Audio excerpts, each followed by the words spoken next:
சென்னை புறநகரில் கனமழையால் ஏற்பட்ட வெள்ள பாதிப்புகளை மத்திய குழு ஆய்வு செய்து வருகிறது. இன்று மாலை முடிச்சூர் பகுதியில் மத்திய குழு நடத்திய ஆய்வின் போது உடனிருந்த செய்தியாளர் ஸ்டாலின் பதிவு செய்தவற்றை இப்பொழுது பார்க்கலாம். தமிழகத்தில் வெள்ள பாதிப்புகள் ஏற்பட்டுள்ள பகுதிகளை மத்திய குழுவினர் தற்போது ஆய்வு மேற்கொண்டு வருகின்றனர். தற்போது காஞ்சிபுரம் மாவட்டத்தில் உள்ள பகுதிகளை இந்த மத்திய குழுவினர் ஆய்வு மேற்கொண்டு வருகின்றனர். உள்துறை இணை செயலாளர் TVSN பிரசாத் தலைமையிலான இந்த குழுவில் 8 பேர் அடங்கியுள்ளனர். இந்த குழுவினர் தற்போது காஞ்சிபுரம் மாவட்டத்தில் முடிச்சூர், வரதராஜபுரம், அதேபோல பாப்பன் கால்வாய் உள்ளிட்ட பகுதிகளை இன்று மதியம் பிற்பகல் 3 மணியிலிருந்தே ஆய்வு மேற்கொண்டனர். தற்போது இந்த பகுதியை பொறுத்தவரை காஞ்சிபுரம் மாவட்டத்தில் அதிகமாக பாதிக்கப்பட்டுள்ள பகுதி. தற்போது இந்த பகுதியில் தான் மத்திய குழுவினர் ஆய்வு செய்து வருகின்றனர்.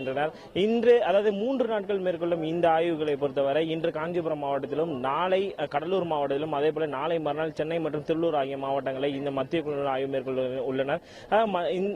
இன்று காலை தலைமைச் செயலகத்தில் தமிழக முதல்வர் ஜெயலலிதாவை சந்தித்து இந்த மத்திய குழுவினர் ஒரு ஆலோசனை கூட்டத்தில் ஈடுபட்டனர். அதன் பிறகு மத்திய குழு அமைத்ததற்கு பிரதமர் நரேந்திர மோடிக்கு முதல்வர் ஜெயலலிதா தன்னுடைய நன்றியை மத்திய குழுவினர் தெரிவித்தார். அதாவது மத்திய குழுவை பொறுத்தவரை இந்த மத்திய குழு கொடுக்கும் ஆய்வறிக்கையை பொறுத்துதான் தமிழகத்திற்கு எந்த அளவுக்கு நிவாரண உதவிகள் வழங்கப்படும், எவ்வளவு நிவாரணம் வழங்கப்படும் என்ற ஒரு முடிவை மத்திய அரசு மேற்கொள்ள இருக்கிறது.